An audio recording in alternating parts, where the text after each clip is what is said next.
Саламатсыңар, 11 класстын жалпы республика тестирлөөгө даярданып жаткан окуучулары. Бүгүн силер менен көрсөткүчтүү теңдемелер темасын бирге өтөбүз.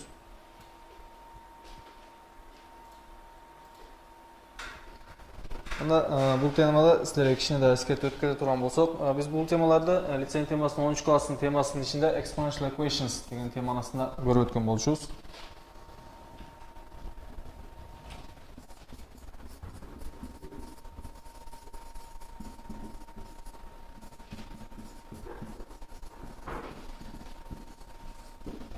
Мында кайрадан карай турган болсоңуздар, 10 класстын темаларында логарифма темасынын мурда exponential equations деген же болбосо көрсөткүчтүү теңдемелер темасы болуп өтүлгөн. Бул жакта биз көбүнчө кайрадан кайталап кетишибиз керек болгон же эсибизден чыгарбашыбыз керек болгон темалар бар. Албетте булар даражалар темасы же болбосо англисинде айтканда exponents. Exponents боюнча да кээ кайталап өтүп кетип турган ыкмалар, жолдор, методдор бар. Аларды да кайталап өтүп кетсек, биринчиси биз бул жактагы өзүңөр көргөндөй бизге берилген формулалар бар. Тиги негиздеги сан же болбосо бул жакта негиздеги сан өзүңөр көргөндөй а болуп турат, даражадагы сан болсо m болуп турат. Негиздери бирдей болсо жана бул эки сан бири менен көбөйтүлүп жатса, биз алардын даражаларын бири менен кошуп алабыз. Бул биздин биринчи формулабыз деп айтып өткөрсөк болот. Ал эми бир сандын негизи а, даражасы m болсо жана анын биз n-чи даражасын ала турган болсок, анда биз даражалардын арасында өз ара булардын даражаларын бири менен көбөйтүп алышыбыз гана жетет. Мисалы үчүн, бул жакта n-дин даражасы n болсо, бул жакта a m-дин даражасы n болсо, анда биз даражаларды өз ара бири менен көбөйтүп алышыбыз бул суроону чыгарылышына жеткиликтүү болот деп ойлойм. Бул экинчи формулабыз. Ал эми үчүнчү формулабыз.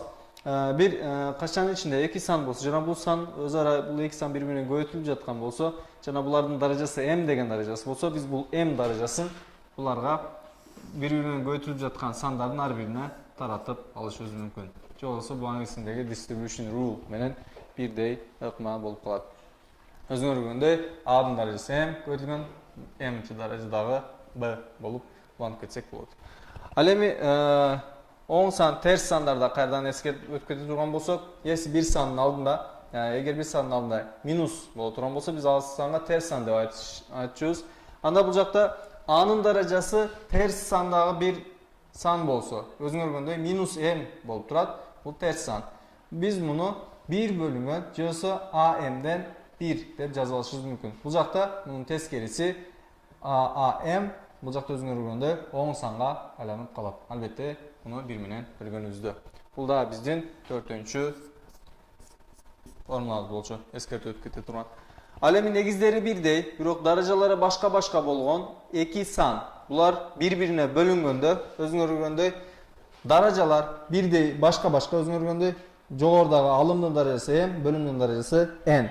Ал эми негиздер a, негиздер бирдей, өзүңөр көргөндөй. Анда биз буларды жогоркудагы алымдын даражасы минус бөлүмдүн даражасы кылып жазып алсак болот. Албетте, бул жакта эскертип өтүшүбүз керек болгон нерселер бар. 4-чү, 5-чи жана 6-чы ыкмалар үчүн бул жакта негиздер эч качан 0-го барабар боло албайт. 0-дон башка сандар болушу керек. 0 болгондо анда биз бул жакта берилген формулаларды түздөн-түз колдоно албайбыз. Бул биздин 5-чи формулабыз болчу. Ал эми 6-чы формулабызды карай турган болсоңуздар, негиздери башка-башка же болсо a бөлүнгөн же болсо b'дан a-нын m-чи даражасы болсо, биз бул жакта даражаны албетте алым жана бөлүмгө таратып жазып алышыбыз мүмкүн. Анда a-нын m-чи даражасы жана b-нын m-чи даражасы деп башка-башка кылып жазып алышыбыз мүмкүн. Албетте, бул жакта да кайрадан силерге эскертип өтүшүбүз керек болгон нерсе, бул жакта b 0-го барабар болбошу керек. Бул биздин 6-чы формулабыз болчу. Биз көбүнчө ушул 4-5-6 формула менен даражаларга байланыштуу болгон же болбосо бүгүнкү темабызга байланыштуу болгон көрсөткүчтүү теңдемелерге байланыштуу болгон суроолорду чыгара алышыбыз мүмкүн. Албетте, силерге бир аз да убакыт берейин. Бул жакта силерге көрсөтүлгөн бул формуланы жазып алуу үчүн. Андан кийин ар дайымкыдай сабагыбызды улантайлы суроолорду чыгаруу менен биргеликте. Силерге 1 мүнөттүк убакыт, андан кийин сабагыбызды улантабыз.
Формула жазып алган болсоңуздар, анда бүгүнкү темабыздын же болбосо көрсөткүчтүү теңдемелерге байланыштуу болгон биринчи сурообуз менен сабагыбызды улантайлы. Албетте жоопторуңуздарды TrueConf программасындагы чат аркылуу жазып калтырсаңыздар болот.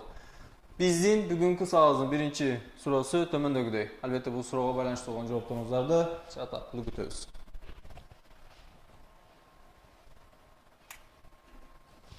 Жалбат кыздар лицейи, албетте биринчи жолу ардайымкыдай жооп жазышып жүрүштүп, жакшы. Башка жооп болгон лицейлер. Эгерде A-1 даражадан 2 барабар 4 болсо, анда 4-түн A-1 даража дагы туюнтмасын майсын тапкыла деп тур. Упс, жалкыз жообун алмаштырды 16 деп. Жакшы. Башка жооп болгон лицейлер болсо, албетте аларда жооп жазып койсо, кадам жай 2.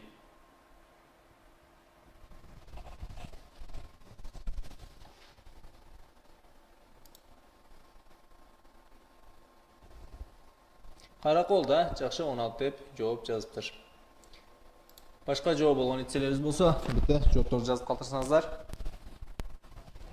Биз да ошого карап силердин жоопторуңуздарды.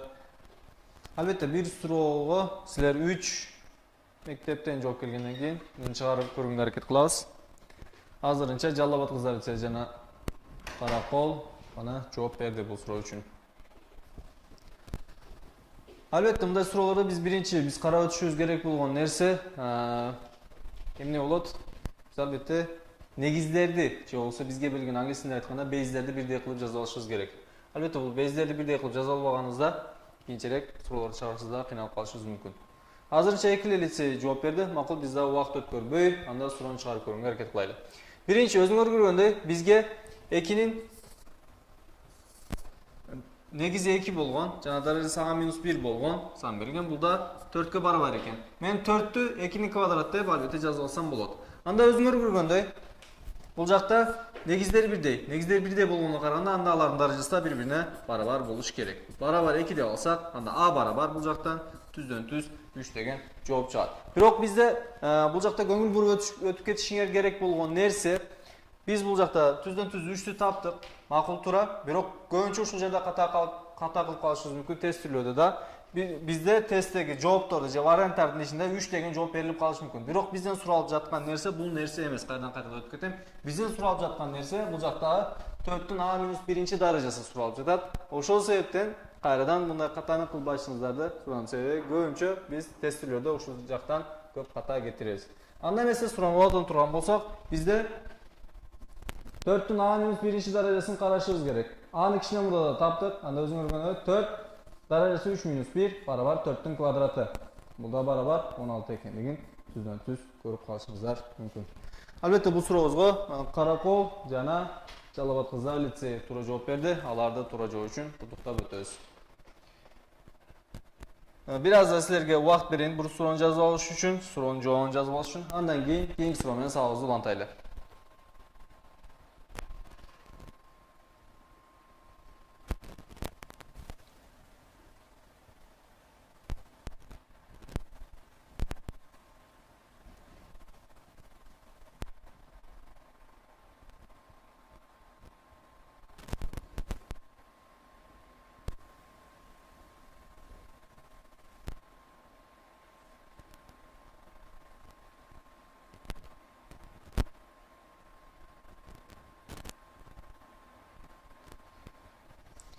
Суроонун жообун жазып алган болсоңуздар, анда кийинки суроого өтсөк, экинчи сурообуз төмөндөгүдөй теңдемени чыгаргыла дейт. Бул жакта да бизге теңдеме берилген. Бул теңдемени чыгарып, жоопторун албетте чат аркылуу жазып калтырсаңыздар болот.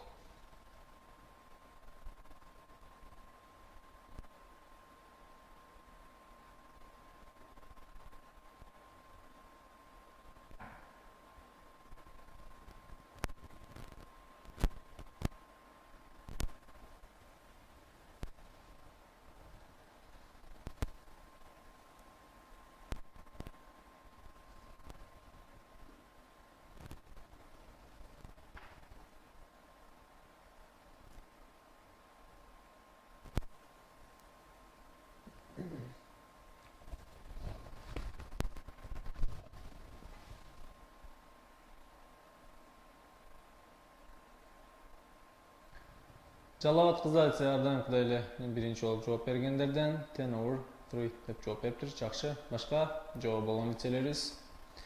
Силерден сураган көбүнчө жоопту түздөн түз common chatка жазсаңыздар, personally же болбосо Olymp Center деген жерге эмес, common chatка жазсаңыздар жакшыраак болот деп ойлойм. Башка жооп болгон лицелерибиз барбы?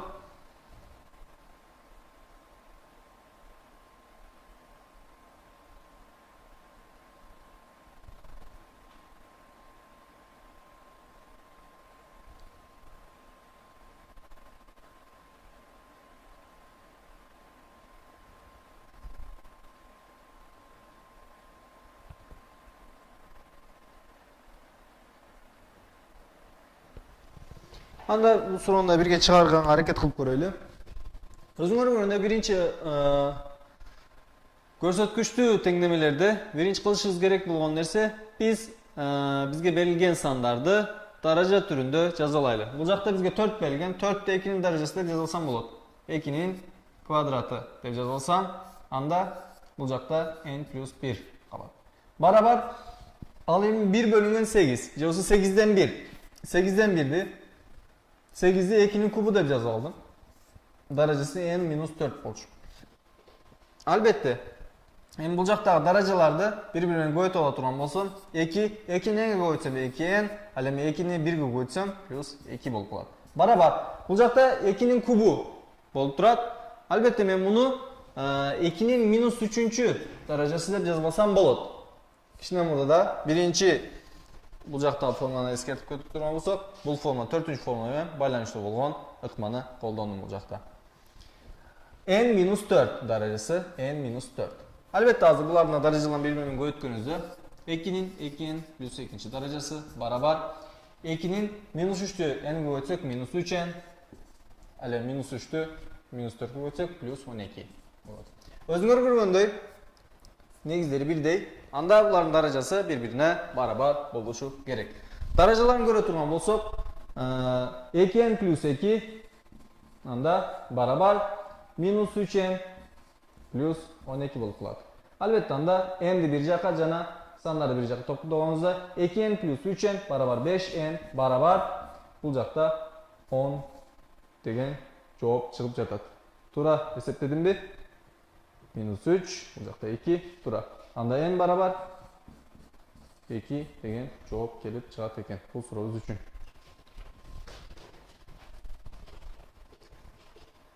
Бул жактан өзүңөр көргөндөй суроонун жоопторунда суроолор менен, ыкмалар менен чыгарып алсак болот. Албетте мындай суроолордо биз биринчи карап өтүшүбүз керек болгон жерлер бизге берилген сандардын албетте ар дайымкыдай эмнелерин бирдей негизде жазып алып чыгарууга аракет кылышыбыз керек. Албетте биз буларды бирдей негизде жазып алгандан кийин калганы биз үчүн суроону чыгарыш оңой эле болуп калат деп ойлойм. Силерге суроону жооп жазып алыш үчүн бир аз да убакыт калтырайын, андан кийин кийинки суроо.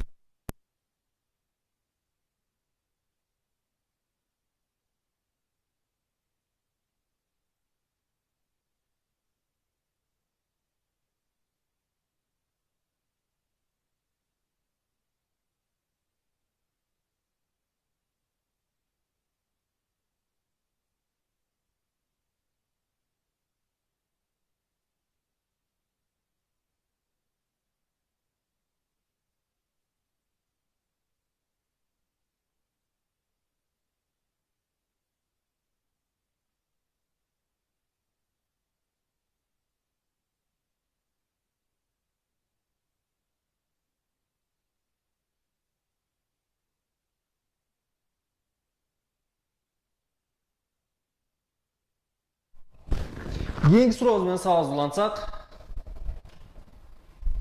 теңдемени чыгаргыла дейт. Бул жакта өзүңөр көргөндөй, кичине мурдагы суроого бир аз да окшош суроо деп ойлойм.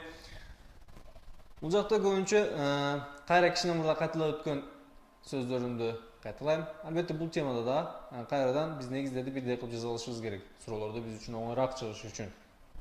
Бир аз аракет кылып көргүлө, жоопторду коммент аркылуу жазсаңыздар, караганга жооп берем.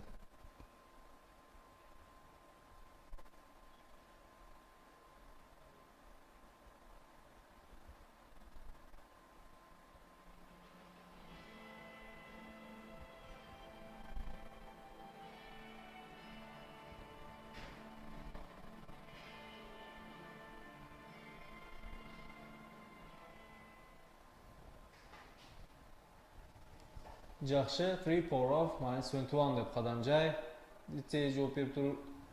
Жақшы, андан кийин Жалал Абад кыздар лицейде ошол эле жоопту берипти. Жақшы, 3 power of minus 21 деп.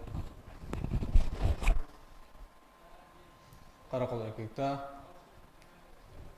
doğru demiş. Tabii karakol erkek lisesi en azından bu doğru cevabını vermemi bana bıraksanız daha iyi olur diye düşünüyorum. Ya da sizin de cevabınız böyleyse bu tarz cevaplar yazsanız iyi olur. Anda mesela sorularını sizlerle birlikte çıkarıp koyun hareket kılaylı. Özgür göründü. Birinci biz bizge berilgen sanlarda bir dey egizine yazılışımız gerek. Бұл жақта 9 берілген. Мен 9-ды қанша жазалсам болады? 9-ды 3-тің квадраты деп жазалсам болады. Ал эми 9-дун даражасы бұл жақта 9 болчу. Көбөйтүлгөн x барабар 27. 27 болсо мен 3-тің кубу деп жазалышым мүмкүн.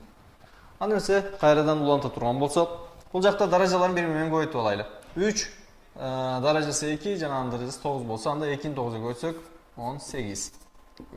X барабар бұл жақта болсо, өзүңөр көргөндөй 3'tün minus 3. derecesi деп жазылышы мүмкін. Анда эмесе x бұл жақта барабар 3'tün minus 3. derecesi бөлүнгөн 3'tün 18. derecesine барабар болуп калат.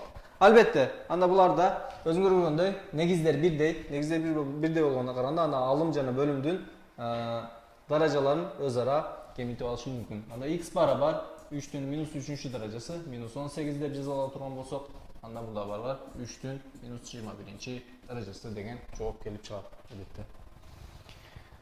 Бул сурооздун жообу да ушул болчу. Албетте Кадамжай лицейи, Жалал Абад кыздар лицейи туура жооп бергендиктери үчүн өзгөчө куттуктап өтөм. Жана бул суроонун жообун жазып алыш үчүн силерге бир аз да убакыт берейин. Андан кийинки суроо менен сабагыбызды улантайлы.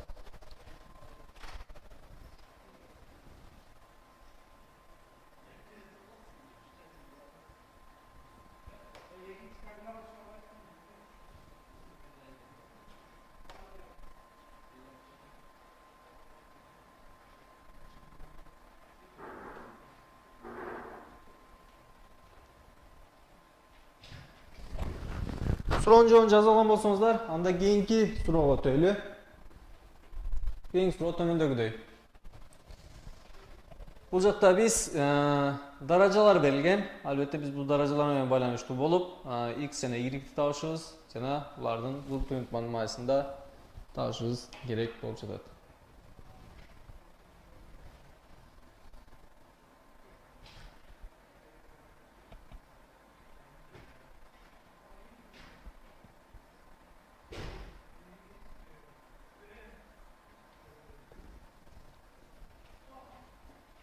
Кадамжай 2 деген жооп бериптир. Башка жооп болгон лицелерибиз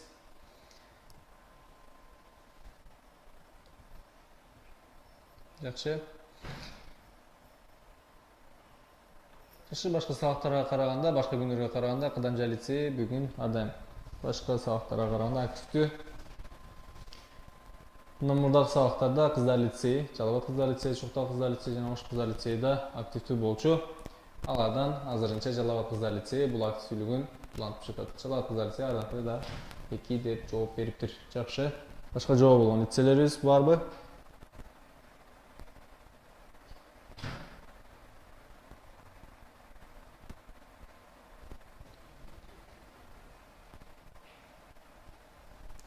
Жакшы, анда эмесе силер бул суроону чыгарып көргөнгө аракет кылайлы. Birinci, bu jaqdan 3x barabar же болсо x даражасындагы 3 barabar 125 деп берилиптир. Анда бул суроону кандай чыгарып алышыбыз мүмкүн? X даражасындагы 3 barabar 125ти кандай деп жазып алсам болот? 5-тин кубу деп албетте жазып алсам болот. 5-тин кубу barabar 125. Жана өзүңөр көргөндөй суроодо мага башка бир нерсе да берилген. Бул жакта 5-тин ордуна мен 3'tün y darajасы деп жазып алсам болот. Анда өзүңөр көргөндөй, бул жакта мен 5'тин ордуна 3'tün y darajасы деп жазып алдым. Жана анда даражасы эмне болчу? 3 болчу. Анда 3'tün x darajасы барабар 3'tün 3y darajасына барабар экен. Өзүңөр көргөндөй бул жакта негиздер бирдей болгонуна караганда анда x барабар 3y деп жазып алышым мүмкүн. Же болсо x-тин ордуна 3y-ти жазып алышым мүмкүн экен. Анда мага суроодо суралган нерсе эмне? Мага суроодо суралган бул туюнтманы табышым керек. Туюнтма x плюс y x минус y деп берилген.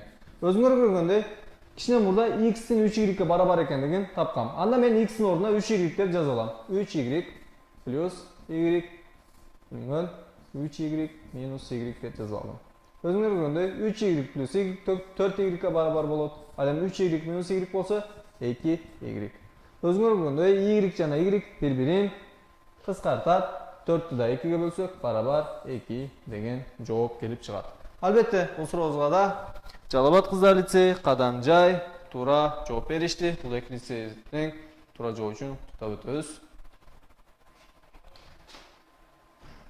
Кадамжай лицейи, буну суроону биз өзүбүзгө оңоюраак болгон жол менен чыгарып көргөнгө аракет кылабыз. Андан сырткары, бүгүнкү темабыз өзүңөр билгендей, кайсы тема exponential equations же болбосо көрсөтүчтүү даражалар болгон үчүн көрсөтүчтүү даражалар менен чыгарып көргөнгө аракет кылам. Албетте силер муну каалап жаткан болсоңуздар, азыр башка лицейлердин сабагын албай, убагын албай, кийинки бир аз да бош убакта сурасаңыздар чыгарып көргөнгө аракет кылам.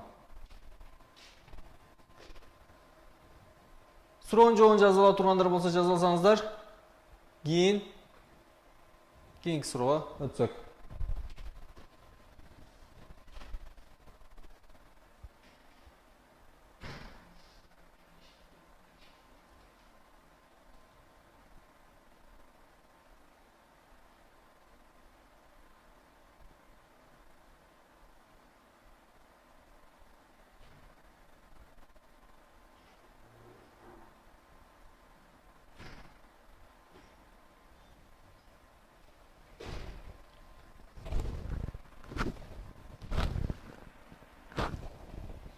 Анда кийинки сурообузга өтөлү. Кийинки сурообузда эмнеге берилген? Бул суроону да чыгарып көргөнгө аракет кылгыла. Чыган жоопторуңузду албетте чат аркылуу жазсаңыздар, мен да бул жактан жоопторуңузду текшерип жооп бергенге аракет кылып көрөм. Бир аз да убакыт берели.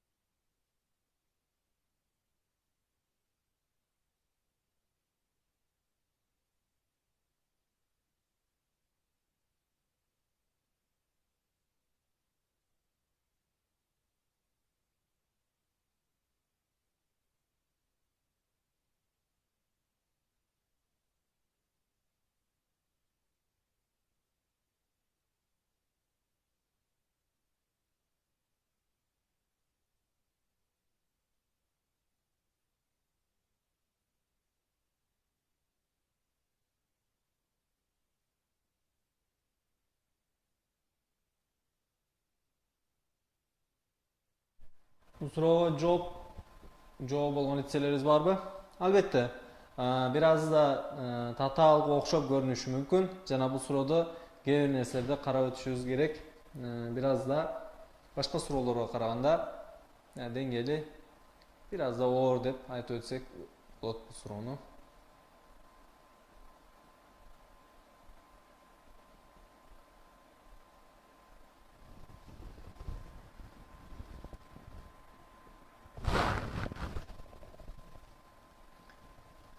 Жакшы, Кадамжай жана Каракол 6 деп жооп бериштир. Жакшы.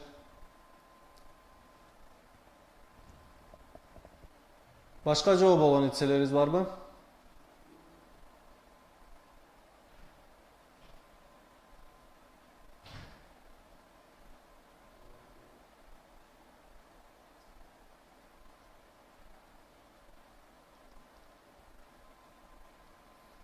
Суроо эми көрүндүт. Макул, Жалал Абад кыздар лицейи, бир аз да күтүп турайлы.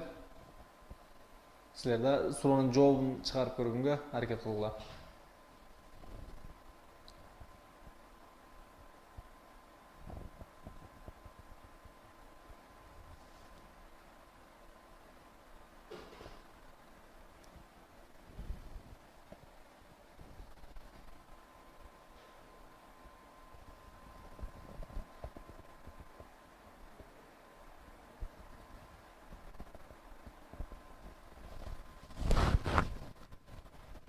Көп убакытты өткөрбөй анда бул суроону чыгарып көргөнгө аракет кылайбыз силер менен бирге. Биринчи бул жакта көңүл буруп өтүшүбүз керек болгон нерсе биринчи бизге берилген алтынын x даражасы барабар 18. Буларды кандай жазып алышыбыз мүмкүн? Албетте, мен алтыны 2 көбөйтүлгөн 3 деп жазып алсам болот. Булардын даражасы албетте x. Жана 18ди болсо 2 көбөйтүлгөн 3 көбөйтүлгөн 3 деп жазып алам. Анда бул жакта даражаларды 2'nin x darajası көбөйтүлгөн 3'tün x darajası деп жазып алайлы. Барабар бул жакта 2'nin darajасы 1, ал эми 3'tün darajасы 2. Бирок бул жакта көрүп өткөнүңөрдөй, бул жактагы x'тер бул 2'nin darajasына x менен 3'tün darajасындагы x'тин бири-бирине барабар эмес экендигин, же болбосо бул жактагы x'тердин бири-бирине байланышы болбосу керек экендигин да кайталап өтүшүбүз керек. Бул жакта суроодо кээ бир кемчиликтер болушу мүмкүн. Бул кемчиликтердин бирөө да бул суроолорду чыгарып жатканда өзүңөр көргөндөй көрүнүп турат. Себеби бул жакта 2'nin даражасына x менен 3'тün даражасына x бири-бирине барабар эмес экендигин бул жакта суроонун оң жагындагы 2'nin даражасы менен жана 3'тün даражасындагы бири-бирине салыштырып көргөнүңөрдө көрүлүшү мүмкүн. Бул жактан бир гана жазып алышыбыз мүмкүн болгон нерсе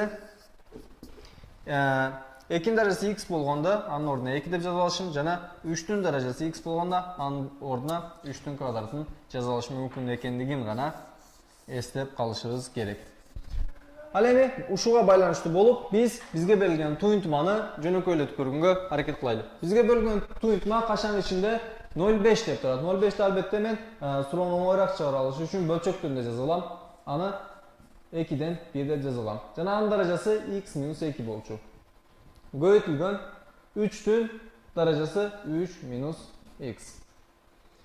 Эми муну чыгарып көргөн турган болсок, бул жакта 1'дин даражасы кандай гана болбосун, эмне болот? Ар дайым 1 болот. Анда 1'ди өзүм гана жазып алдым. Ал эми 2x бул жакта минус 2. Жана барабар 3 көбөйтүлгөн буларда башка жазылып турган болсо көбөйтүлгөн 3'тün минус x даражасы деп жазып алыш мүмкүн. Албетте бул жактан уланта турган болсок 1 бөлүнгөн жана бул жактан 2x көбөйтүлгөн 2'nin минус 2 даражасы көбөйтүлгөн 3'тün 3 даражасы көбөйтүлгөн 3'тün минус x даражасы. Өзүңөр көргөндөй биз 2'nin x даражасын тапканбыз 2x, бирок 3'тün минус x'ин кандай жазып алсак болот? Албетте муну кандай жазып алышым мүмкүн силерге? Бул жакта мен мунун ордуна 1 бөлүнгөн 3x деп жазылсам болот. Албетте 3 минус x даражасы 1 бөлүнгөн 3x деп жазылсам болот. Ал эми өзүңөр көргөндөй кичине мурда суроодо тапкан нерселерди ордуна коюп, сурообузду текшерип көргөнгө же болбосо жоону тапканга аракет кылам. Барабар 1 бөлүнгөн 2x'in ордуна 2 жазам. Көбөйтүлгөн. Ал эми бул жакта 2'nin минус 2 даражасы алыс жакта минус болсо, жогору жакта плюс болот. Аны жогору жакка чыгарып алсак деле болот. Түздөн түз. Көбөйтүлгөн 3'тün кубу бөлүнгөн. Ал эми 1 бөлүнгөн 3x'in ордуна 3'тün квадраты же болбосо 9 деп жазып алсам болот. Түздөн түз буларды бири-бири менен кыскартып көргөнүбүздө бул жактан 2 көбөйтүлгөн. Ал эми бул жактан болсо 3 деген жооп чыгат. 2'ni 3 көбөйтсөк, албетте биз үчүн 6 деген жооп келип чыгат. Бул сурообузга туура жооп бергендер Каданжай лицей жана Каракол эркек лицей гана бул суроого туура жооп беришти. Аларды туура жооп бергендиктери үчүн куттук этем. Жана бул суроонун жообун жазып алыш үчүн бир аз да убакыт берем. Бирок бул жакта кичине да көңүл буруп карап коюшуңар керек болгон нерсе, бул жакта x'тердин бири-бирине барабар же бири-бирине байланыштуу x эмес экендигин көз önүнө алмаңыз керекир.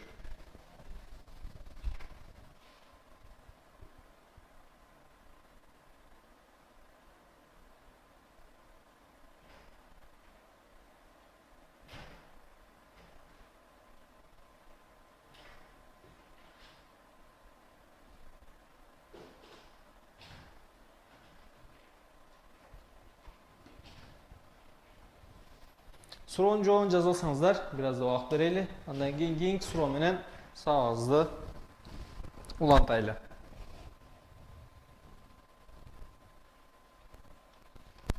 Албетте, суроолор барган сайын суроолордун деңгээли, албетте бул деңгээлдеги суроолор жалпы республикалык тесттерде көп чыгат деп айта албайм, бирок бул деңгээлдеги суроолорда аз болсо да чыгышы мүмкүн. Албетте ар дайымкы суроолор оңой болот деп айтыш. Жазда кыйын.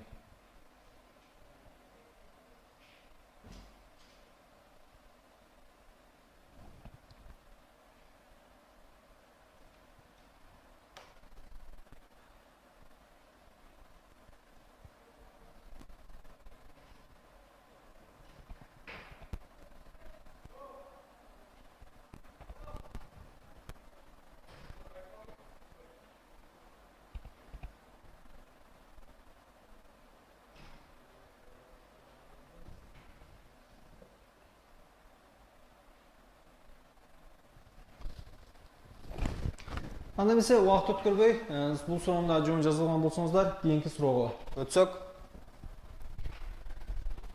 Кийинки суроодо төмөндөгүдөй бир теңдеме берилген. Бул теңдемени да чыгарып көрсөңүздөр.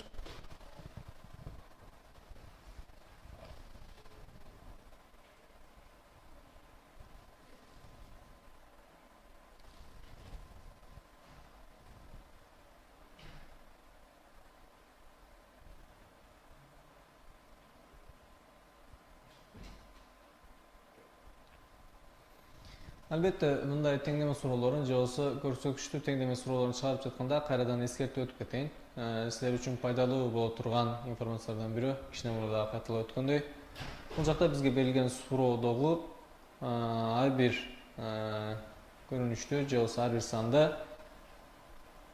жөнөкөй сан кылып жана анын даражасы түрүндө жаза алсак биз үчүн оңоюраак болот деп ойлойм. Же болбосо суроолор чыгарып жатканда.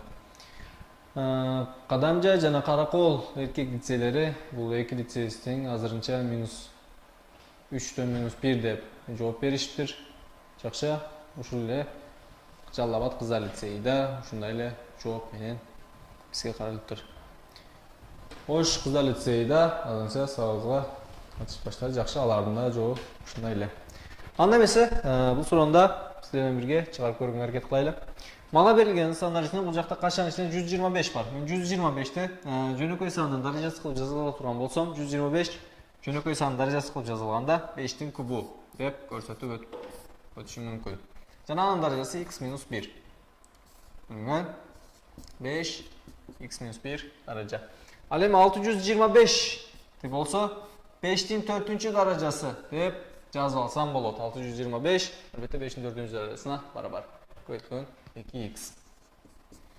Ал эми өзүңөр көргөндөй, бул жакта мен даражаларды таратып жазуулайм. 5 даражасы 3x-3 бөлүнгөн 5x-1 даража. Ал эми жанында теңдеменин оң жагында болсо 5тин даражасы 4 көбөйтүлгөн 2x 8x'ке барабар экен. Өзүңөр көргөндөй, бул жакта негиздер бирдей, экөөнүн тең негизи 5. Ал эми биз анда алардын даражаларын айырмасын карашыбыз керек. Даражалардын айырмасында теңдеме сол жагына карай турган болсок 3x-3, ал эми асты жактаганда -x плюс 1 деп жазып алабыз. Барабар 5тин 8x даражасы. 3x-x албетте 2x'ке барабар. -3 плюс 1 болсо -2ге барабар. Барабар 5тин 8x даражасы. Бул жакта өзүңөргө негиздер бирдей болгонуна караганда анда даражаларда бири-бири менен барабар болуш керек. Анда 2x-2 барабар 8x боло турган болсо, бул жактан 6x барабар -2, анда x барабар -1/3 же болсо 3төн -1 деп жазып алышыбыз мүмкүн. Албетте, бул суроонун жообу үчүн Кадамжай, Каракол, Жалал Абад кыздар лицейи жана Ош кыздар лицейи туура жооп беришти. Алардын туура жооп бергендери үчүн өтөбүз. Ар дайымкыдай ушул суроону чыгаргандай жалпы республикалык тесттерде да туура жооп чыгарышыңыздарды күтүп калабыз. Бул суроонда жообун жазып алыш үчүн сизге бир аз убакыт берели. Андан кийинки суроо менен сабагыбызды улантайлы.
Сурообуздун жообун жазып алган болсоңуздар, анда кийинки суроого өтөйлү.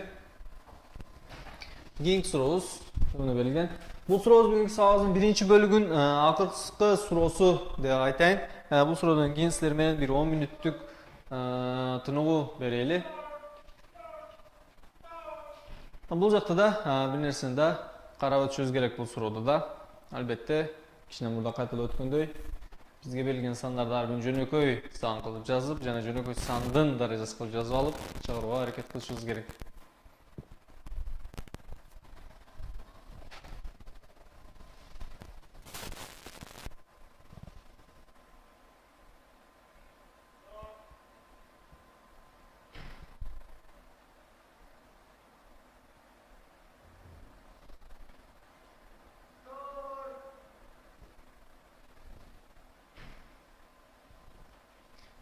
Бул суроого жооп болгон ичселерибиз барбы?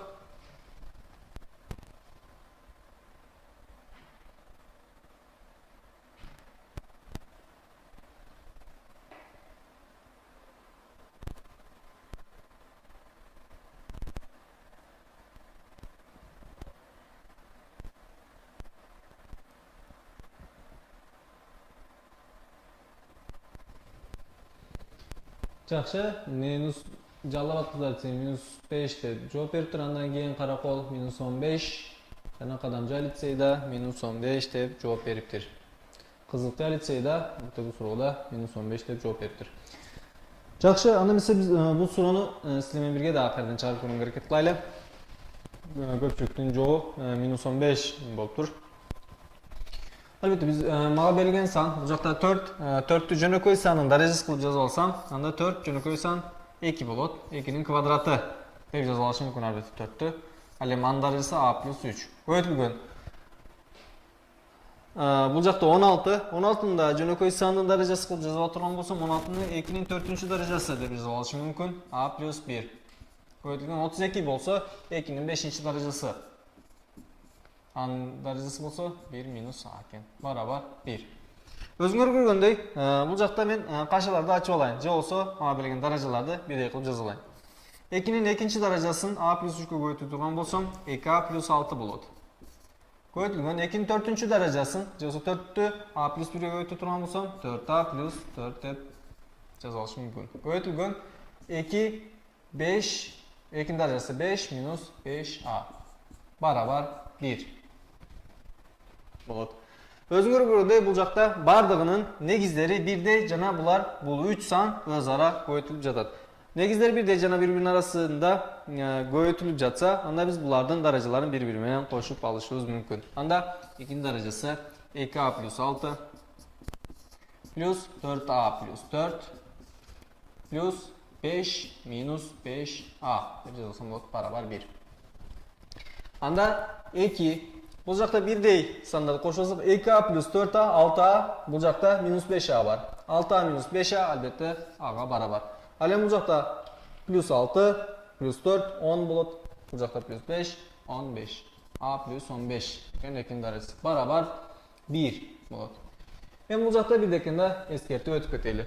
2'nin кайсы даражасы 1ге барабар болушу мүмкүн? 2'nin бир гана даражасы 1ге барабар болушу мүмкүн. Бул жакта a плюс 15 барабар кайсы даражасы? 2'nin 0'унчу гана даражасы 1ге барабар болушу мүмкүн. Анда өзүңөр көргөндөй, негиздер бири-бири менен барабар, анда алардын да даражалары бири-бири менен бирдей болуш керек. a плюс 15 барабар 0, бул жактан a барабар минус 15 деген жооп келип чыгат.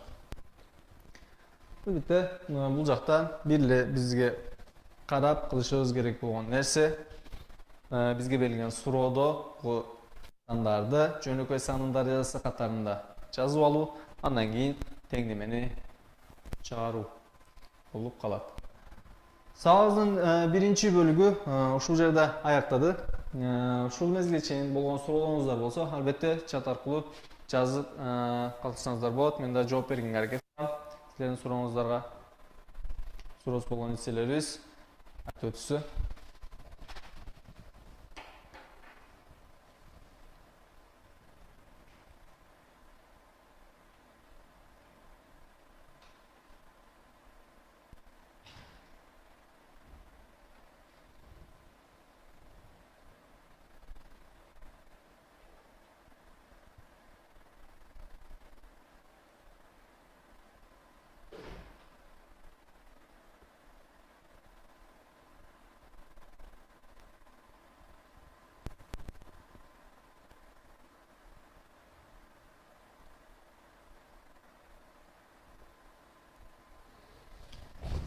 Азырынча анда суроосу болгон кишилер жок окшойт. Анда бир 10 мүнөттүк тынуу берели. 10 мүнөттөн кийин кайрадан сагыбызды улантабыз силер менен.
Сабақтың екінші бөлігіне өтіп, қайдан қалған жерден сабақтарды сұрауларыңызды шығарған әрекет қылып көрелі. Сабағымыздың екінші бөлігіне өтірдім burada. Кішкене жерлерде өзгешеліктер бар. Оларды қарап қойсақ.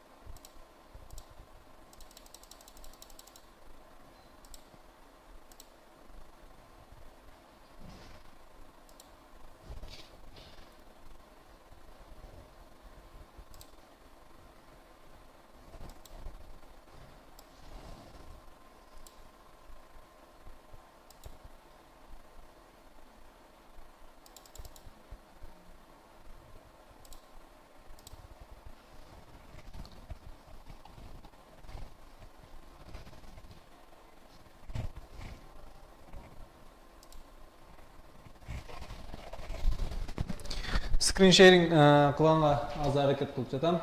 Biraz daha kötü otursanızlar. Screen sharing yapabilir misin?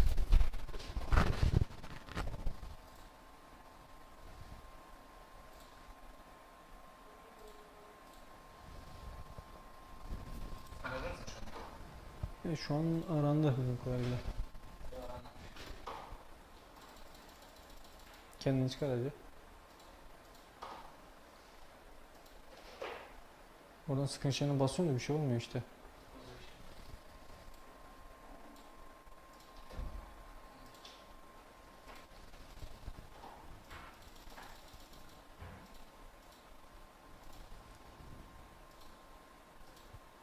Onlar basına kadar siz Bosporus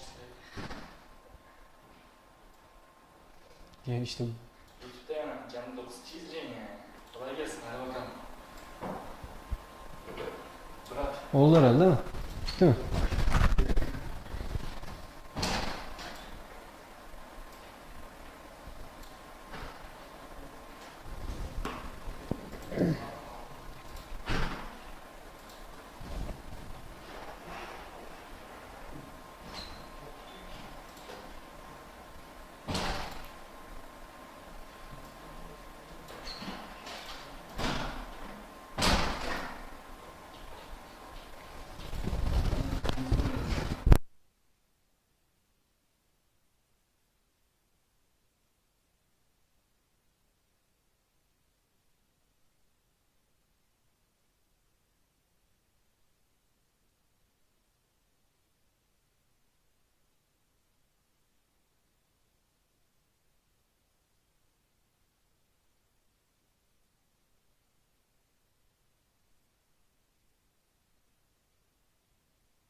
Okul sağlığının ikinci bölümün keng sorumen Bontaylı.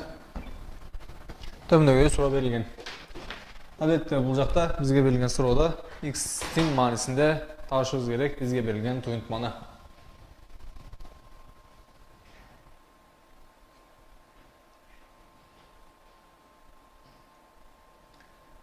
Кадам жай көрүнбөй жатат дейт.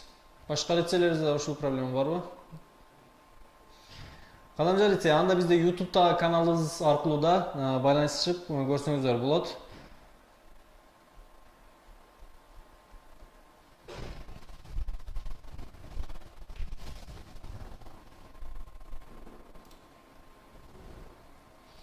Yaxşı, başka лицелерде бул проблема жок. Билишим боюнча анда кадамжа лицейлер бир аз өзүңөрдүн жактан балким проблема болушу мүмкүн.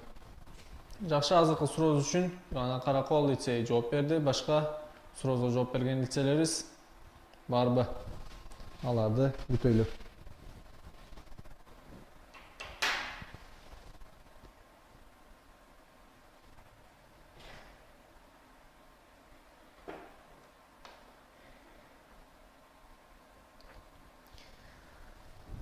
Азырынча бир эле Каракол лицейи жооп берди бул сурооңузга. Кадамжа лицейи да, жакшы, -2x + 5 деп.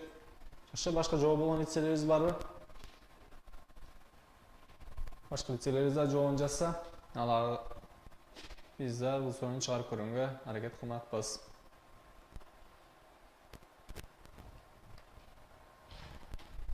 Жалабат кыздар лицейде ушул сыяктуу эле жооп жазды. Жакшы.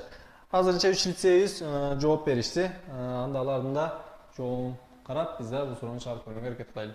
Албетте бизде бул суроодо бизге берилген туюнтманы x'in маанисине жазышыбыз керек. Анда мага берилген туюнтманы мен жөнөкөй сандын даражасы катарында жазууга аракет кылайын.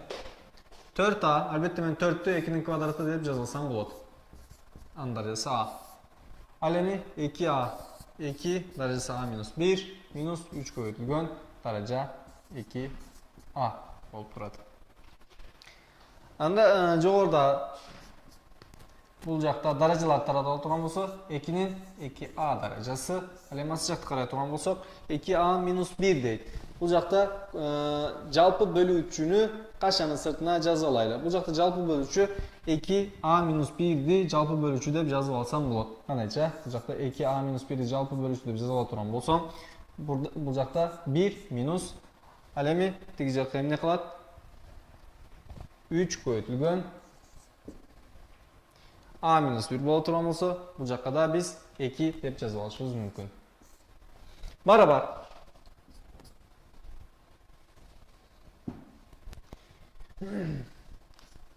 Барабар 2'nin 2a darajасы бөлүнгөн 2a minus 1.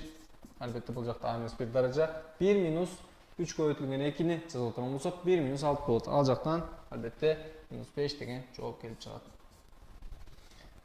Бул да барабар. Бул жакта барабардыкты бул суроону бул жактан уланта турган болсок.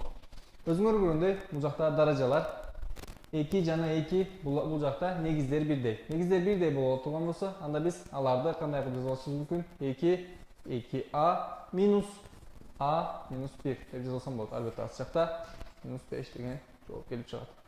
Барабар 2a minus a болот. Ал minus 1 плюс 1 болот. Анда a плюс 1 бөлүнгөн 5 minus 5 деген жооп келип чыгат.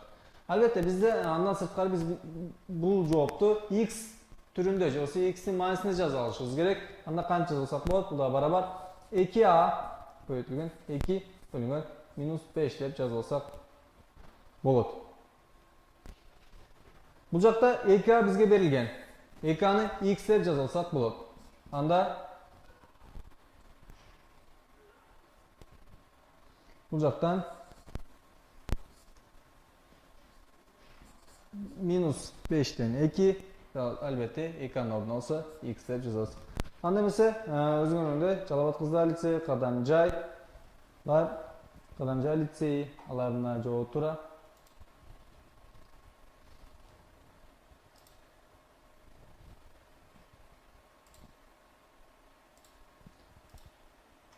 Башка жооп болгон лицейлерибиз жок азырынча жооптор туура болгон лицейлерде токтойбуз.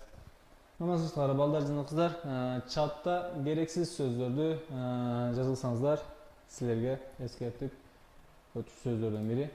Албетте бул жакта сабак үчүн колдонуп жаткан мезгилибиз. Силер жазган жазууларда биз бул жактан жооп бергенге аракет кылабыз. Ошол себептен бул жакта жазылып атканда биздин ой пикирибизди бөлүнбөшү үчүн чатка керексиз сөздөрдү жазбашыңыздарды суранабыз. Бул сурообуздун жообун силерге жазып алыш үчүн бир аз да убакыт берели. Андан кийин суроо менен сабагыбызды улантабыз.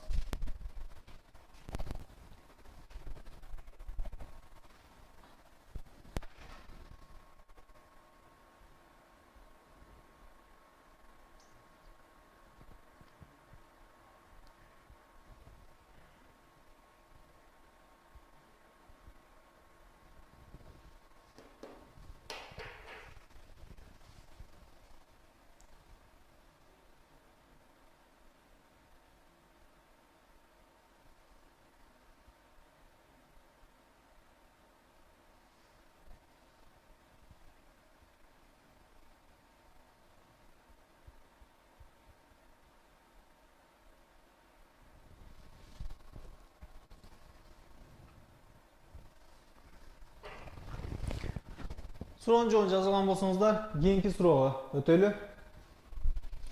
Keyingi sorumuz biraz da tengdemler sistemasına okşayan soru.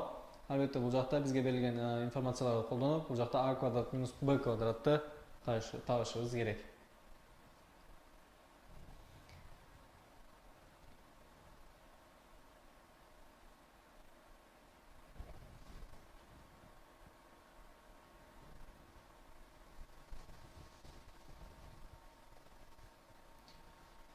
Азырынча бул суроо биринчи болуп, Кадамжан лицейи жооп берди. 11 деген жоопту беришти.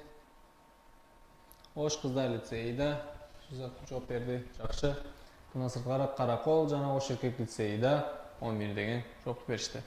Жакшы. Анда биз сиздер менен бирге биринчи бул суроону чыгарып көрүүгө аракет кылайлы. Бизге a + 1 барабар 11 деп берилген экен. Ал эми биз асыл жактагы же болбосо кийинки теңдемеде 3'tün arası a minus b bölüngen 3'tün arası b minus a barabar 9 dep berilген экен. Биз ошол теңдемени чыгарып көрүүгө аракет кылайлы. 3'tün arası a minus b жана 3'tün arası b minus a barabar 9 деген теңдеме берилген.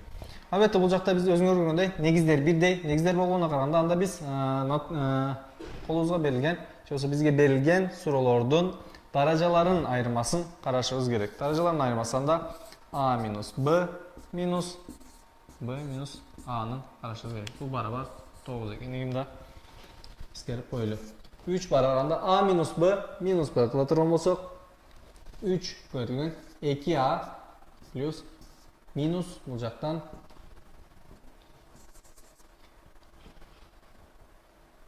2a minus 2b barabar 9 dep verilir. Bulacakta darajalarda özüңөр көргөндөй 2'ni жалпы бөлүүчү экендиги көрүнүп турат. Анда 3'түн квадраты a minus b барабар 9'ду кандай жазылсам болот? 3'түн квадраты деп жазылсам болот. Өзүңөр көргөндөй негиздер бирдей болгонуна караганда анда даражалар өз ара бири-бирине барабар болуш керек. Анда 2 көтүлгөн a minus b барабар 2'ге барабар болсо, анда a minus b барабар 1'ге барабар деп айта алышыбыз мүмкүн. Эки жак тең 11, эки жак тең 2'ге бөлгөнүздө. Андан сырткары бизге бул теңдеменин башында биринчи теңдеме болуп a + b'нын 11'ге барабар экендиги берилген. a + b'нын 11'ге барабар экендиги берилген. Бул жакта биз бул жактан a квадрат минус b квадраттын табуунун эки жолу бар. Биринчи оңой жолу a квадрат минус b квадрат кандай деп жазылсам болот? a квадрат минус b квадраты барабар a минус b көтүлгөн a + b деп жазылсам болот. Өзүңөр көргөндөй биринчи теңдеме менен экинчи теңдемени бири-бирине көбөйтсөк деле a minus b көбөйтүлгөн a + b. Анда теңдеменин оң жагын карай турган болсок 1 көбөйтүлгөн 11 болот. Анда биздин бул сурообуздун жообу түздөн түз 11 деп айта алышыбыз мүмкүн. Андан сырткары бул жакта теңдеме системалары менен a-ны жана b-ны башка-башка кылып таап алып, жана ордуна койгонубузда да 11 деген жооп келип чыгат. Бул жакта бул суроонун кайсы ыкма менен же болбосо кайсы жол менен чыгаруу силерге байланыштуу. Бирок бул жакта оңойраак жолу a квадрат минус b квадрат менен a минус b көтүнгөн a плюс b кылып жазып алсам, түздөн түз бул жакта a жана b-ны тапканга кетирген убактымды жөн гана жанымга пайда болуп калып калышы мүмкүн. Ушул себептен бул жол силерге оңойраак деп ойлойм. Бул суроону жообун жазып алыш үчүн силерге бир аз да убакыт берсем, андан кийин кийинки суроо менен улантайлы сабагыбызды.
Суроонун жообун жазылган болсоңуздар, кийинки суроого өтөлү. Кийинки сурообузда бир мындай суроодогудай эле теңдеме системасына окшошкон бир суроо.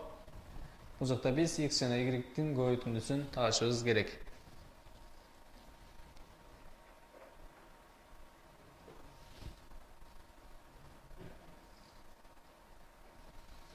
Ош эркек лицейи биринчи болуп жооп бериптир 54 деп, андан кийин Каракол эркек лицейи да ушул сыяктуу жооп менен.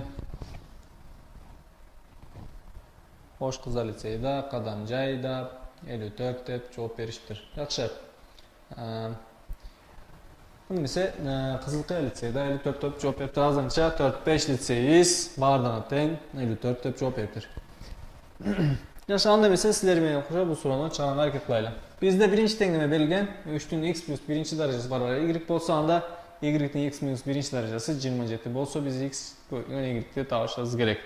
Мен экинчи теңдемени алып көрөйүн. Экинчи теңдеме y-тин x минус биринчи даражасы барабар 27 экен. Анан биринчи теңдемеде мага берилген. Биринчи теңдемеде y-тин ордуна мен x плюс биринчи даражада 3-тү жазып алсам болот экен. Анда мен экинчи даражада y-тин ордуна 3-түн x плюс биринчи даражасы деп жазып алайын. X минус 1-ге көбөйтүлөт. Барабар 27.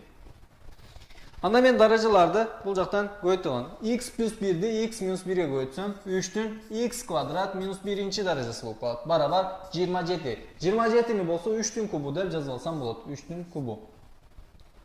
Анда өзүңөр көргөндөй, негиздери бирдей, 3 жана 3. Анда даражалар өз ара бири-бирине барабар болушу керек. X квадрат минус 1. X квадрат минус 1 барабар 3 болсо, мен бул 3-тү теңдеменин сол жагына алып өтүп алсам, x квадрат минус 1 минус 3 барабар 0. Анда x квадрат минус 4 барабар 0 экен. Бул жактан x квадрат 4-тү мен 2-нин квадраты деп жазып алсам болот, барабар 0. Анда x квадрат минус 2-нин квадраты x минус 2 көбөйтүлгөн x плюс 2 барабар 0 деген жооп келип чыгат. Албетте, бизде квадраттык теңдемелерде адам өзүңөр билгендей 2 жооп чыгат. Анда бул жакта өзүңөр көргөндөй бул теңдемени чыгарганыңызда x барабар 2 же болбосо x барабар минус 2 деген 2 жооп келип чыгат.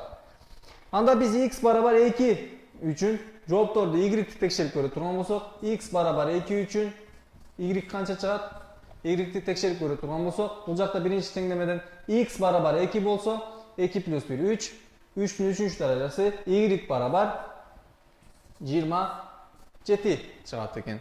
Ал эми x барабар минус 2 үчүн текшерип көрө турган болсок жообузду, y барабар бул жакта минус 2-ни коюп көрө турган болсок, минус 2 плюс 1 минус 1, анда 3-түн минус 1-нчи даражасы болуп калат экен. Анда y барабар кандай жооп чыгат? Y барабар 1 бөлүнгөн 3 деген жооп келип чыгат. Албетте бул жактан карашыбыз керек болгон нерсе y жана x'i бири-бирине көбөйтүп чыккан. Бул жактан биринчиси менен караганда, биринчи жооп менен караганыбызда 2 көбөйтүлгөн 27, бул жактан 54 деген жооп чыгат. Ал эми экинчи менен караганыбызда минус 2-ни 1 бөлүнгөн 3-кө, минус 2 бөлүнгөн 3 деген жооп келип чыгат. Бул жактан өзүңөр көргөндөй 2 жооп келип чыгат. Албетте биз мындай ситуацияларда биринчи карашыбыз керек болгон нерсе эмне? Бизге берилген варианттарда кайсынысы берилген? Албетте бизде көбүнчө силерде карап өткөн болсоңуздар, силерге берилген варианттарда 54 берилген болуш керек силердин колуңуздагы китептерде. Көбүрөөк биз көңүл буруп карап өтүшүбүз керек болгон нерсе ушул нерсе болуп калат. Албетте бул сурообуздун 2 жообу бар. Биринчиси 54, силер айткандай, ал эми экинчиси болсо минус 3-төн 2 деген жооп болот.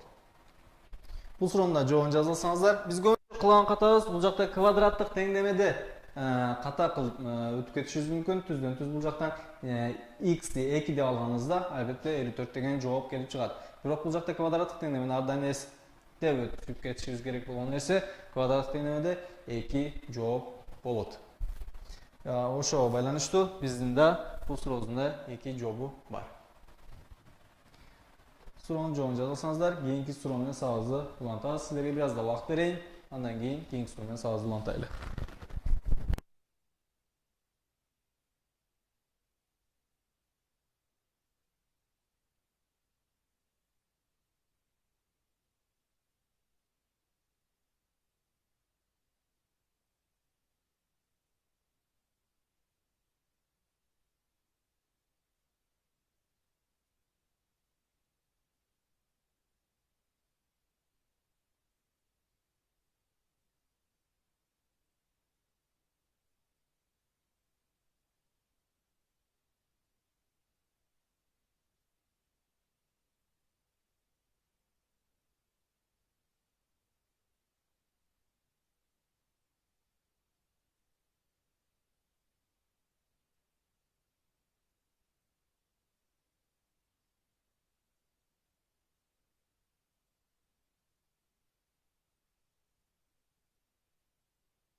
Суроолордун жообун жаза алган болсоңуздар, кийинки суроого өтсөк. Бизге берилген суроо мындагыдай: эгерде n минус 1 даражада 4 барабар 9 болсо, анда 0,5 даражасы n плюс 1ди тапкыла деген суроо.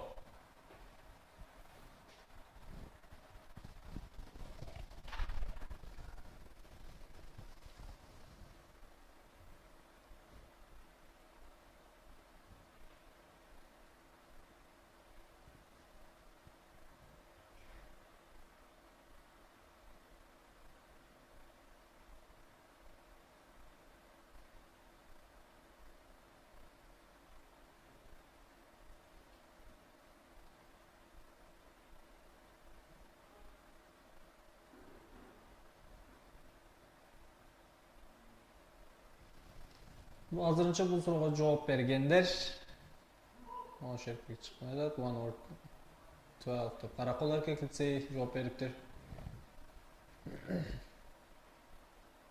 Кадамжайда 12ден 1 деп жооп бериптир. Жакшы, башка жооп болгон лицейлерибиз.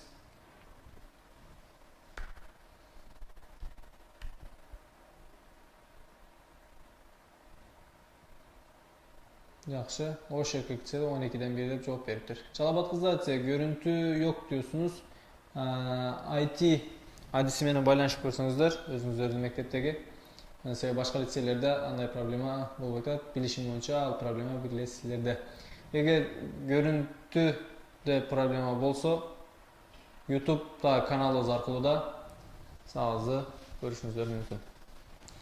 Азырынча көптөгөн лицейлерибиз 12ден 1 деген жооп менен кайрылышты бизге. Анда сиздер менен бирге бул суроону да чыгарып көрөлү. Биринчи бизге берилген 4 даражасы n-1 болгон 4-түн бара 9 экендигин көрдүк. Ал эми буну биз жөнөкөй сан менен жазалайлы.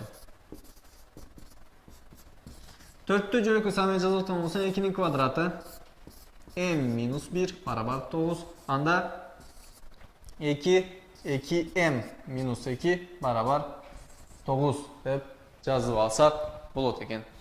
Ал жактан мен өзүңөр көргөндөй 2m бөлүнгөн 2-нин квадраты деп жазып алышым мүмкүн. Жанына 2-нин минус 2 даражасы. Бул минус 2 даражаны бөлүм кылып жазып ала турган болсом, бул минус 2 даражаны бөлүм кылып жазып ала турган болсом, анда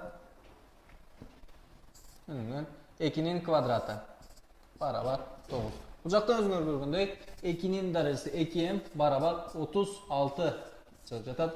Эки жактан квадратын алганыбызда, же болбосо квадраттык тамырын алганыбызда, эки жактын квадраттын тамырын алып текшерип көргөнүбүздө, бул жакта 2-нин m даражасы барабар 6 экендигин көрүшүбүз мүмкүн. Албетте бул информацияны кийинки жерде колдонобуз. Бул жакта өзүңөр көргөндөй 0,5 мен 2ден 1 деп жазып алышым мүмкүн.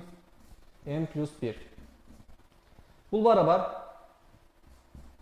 1дин ар кандай даражасы кайрадан өзү 1ге барабар болгон үчүн 1де түздөн түз жазылам жана 2m плюс 1 дейт. Бул барабар 1 бөлүнгөн 2-нин даражасы көбөйтүлгөн 2-нин 1 даражасы деп жазып алышым мүмкүн. Бул жакта өзүңөр көргөндөй 2-нин 1 даражасы 6га барабар болчу. 6 көбөйтүлгөн 2 барабар 12ден 1 деген жооп келип чыгат. Өтө бул суроо үчүн Каракол эркек лицей жана Кадамжай Ош эркек лицейлери жооп беришти. Ош эркек лицей чыкпай атат деген болсо да, кийинчерээк суроонун чыкканын көргөн окшойт. Жакшы, азырынча туура жооп берген лицейлерибизди куттуктап өтөм.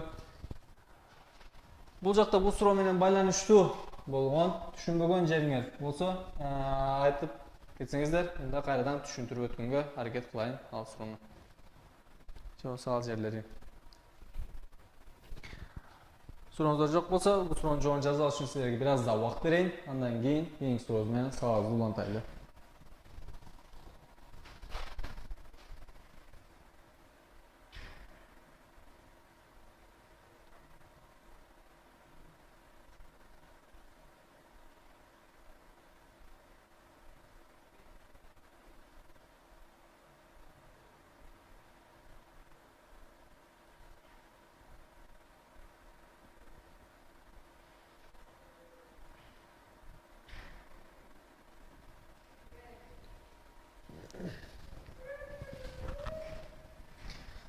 Сурообуздун жообун жазып алган болсоңуздар, кийинки сурообузга өтсөк.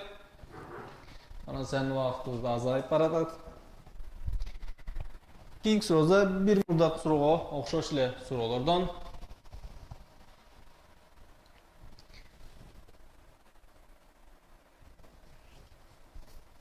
Бул жакта бизге берилген биринчи туюнтманы жөнөкөйлөтүп, ал жактан андан кийин суроолорду чыгарып көргөнгө аракет кылайлы.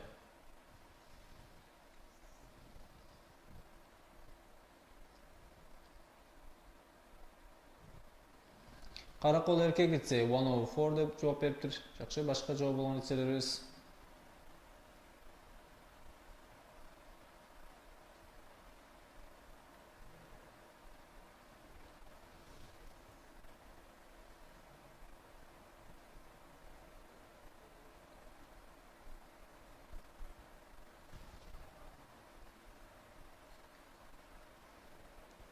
Жакшы, Кадамжайда 104 деген жооп менен кайрылышыптыр.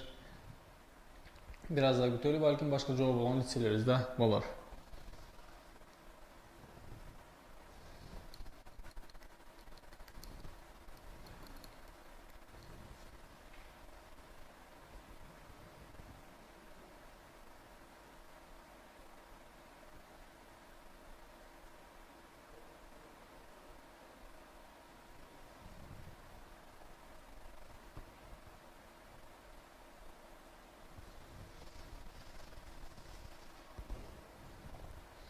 Башка жооп болгон лицейлерибиз барбы бул сурообуз үчүн?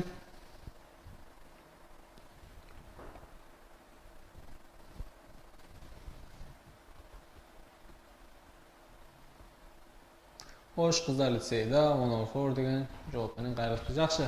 Анда эмесе биз суроону биринчи чыгарып көргөнгө аракет кылайлы. Мага берилген туюнтма 5 даражасы x минус 3. Даражаларды башка кылып жазалайм. Көбөйтүлгөн барабар 0,1000ден 8 болуп турат. Мен аны болсо 8 бөлүнгөн 1000 деп жазып алышым мүмкүн.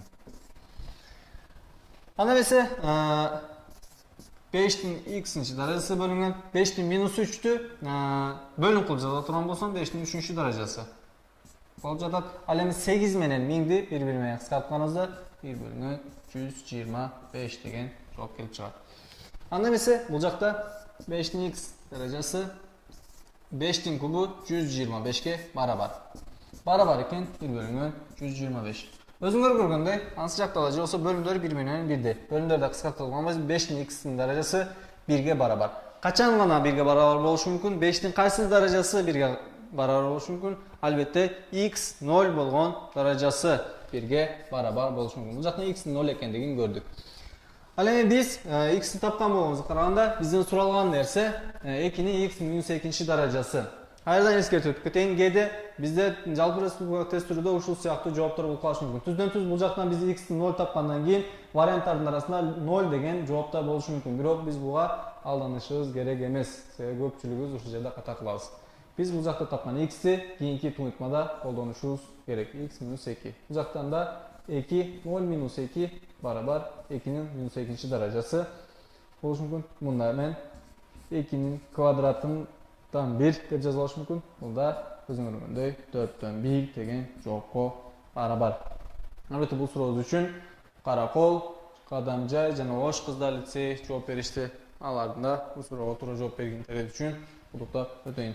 Бул жакта карашыңыздар керек болгон нерсе кайрадан эле кичине мурда кайталагандай, биринчи бизге берилген туюнтманы жөнөкөй сандын даражасы түрүндө жазып алуу керек. Жазып алгандан кийин андан кийин өзүңөр көргөндөй суроо оңой жол менен келип чыгат. Бул суроонун жообун жазып алыш үчүн бир аз да убакыт берейин. Андан кийин кийинки суроо менен сабагыбызды улантайлы. Мындан кийинки сурообуз бүгүнкү сабагыбыздын акыркы суроосу болуп эсептелет. Мындан кийинки суроо менен бүгүнкү сабагыбызды аяктайбыз буюрса.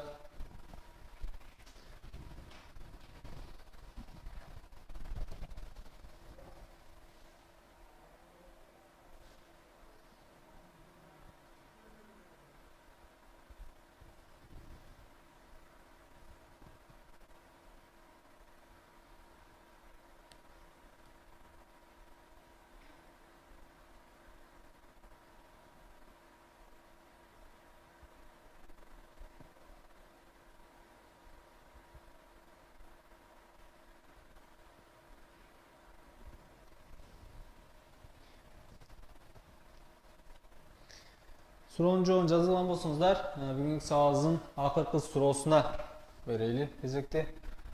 Бүгүнкү сабагыбыздын акыркы суроосу да төмөндөгүдөй теңдеме. Бул жакта да биз теңдемени чыгарышыбыз керек.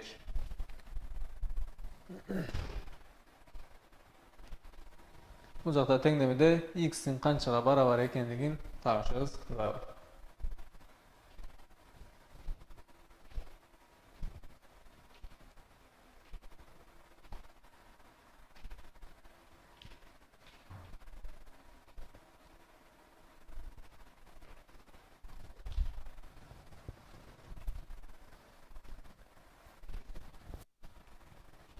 Каракол эркек лицейи жакшы, төртөп жооп бериптир. Кадамжай да төртөп жооп бериптир, Кадамжай лицейи. Ош кыздар лицейи да төртөп жооп бериптир. Башка жооп болгон лицейлерибиз? Албетте, бул типтеги суроолорду карап жатканда, кээде бизге берилген теңдеменин оң жак жана сол жагындагы көбөйтүүчүлөрдү же болбосо жалпы көбөйтүүчүлөрдү же жалпы бөлүүчүлөрдү карашыбыз керек. Жакшы. Азырынча жооп берген лицейлер 4-5 лицей туура жооп берди деп ойлойм. Өзүңөр карап өтсөңүздөр, кичине мурда бул суроодун оң жана сол жагын жакшылап карашыбыз керек. Оң жагын карай турган болсок, бул жакта 3 бар, сол жагын карай турган болсок, бул жакта да 3 бар. Албетте, анда 2-нин даражасы кандай болушу мүмкүн? 2-ни да 2-нин 0 даражасы деп жазып алып, бул жактан түздөн түз суроозда чыгарып алышыбыз мүмкүн. Карай турган болсоңуздар, бул жакта 3 деп карай турган болсок, 3-түн даражасы x минус 3 барабар 3-түн биринчи даражасы, же болбосо 2-нин x минус 4-үнчү даражасы барабар 2-нин 0-чу даражасы деп бул жактан да карашыбыз мүмкүн. Бул эки теңдемени тең караганыбызда биз үчүн x-тин жообу түздөн түз келип чыгат. Бул жакта биринчи 3 менен байланышкан жерде караганыбызда негиздер бирдей болгондуктан даражалар да бири-бири менен барабар болуш керек. X минус 3 барабар 1, бул жактан x барабар 4 деген жооп келип чыгат. Ал эми экинчини карай турган болсок, негиздер бирдей болгондугун караганда алардын даражалары бири-бири менен барабар болуш керек. X минус 4 барабар 0, анда бул жактан да x барабар 4 деген жооп келип чыгат. Өзүңөр көргөндөй. Албетте, бүгүнкү сабагыбыздын акыркы суроосу болчу. Жооптор 4. Бул суроозда Каракол эркек лицейи, Кадамжай, Ош кыздар лицейи, Жалал Абад кыздар лицейи жана Кызылкая лицейи 5 лицейибиз жооп берди. Аларды туура жооп үчүн куттуктап өтөбүз. Бүгүнкү сабагыбызга активдүү катышкан лицейлерибизге кайрадан рахмат айтабыз. Бүгүнкү темабыз менен байланыштуу болгон сурооңуздар болсо, албетте чат аркылуу же болбосо Turconf программасы аркылуу жазсаңыздар, силерге да жооп бергенге аракет кылам. Силерге да чоң рахмат. Суроосу болгондор үчүн бир аз да күтө турайын. Суроосу болгон лицейлерибиз болсо, аларга жооп бергенге аракет кылам. Балдар жана кыздар, силерге да рахмат. Сабакты активдүү катышып укканыңыздар үчүн.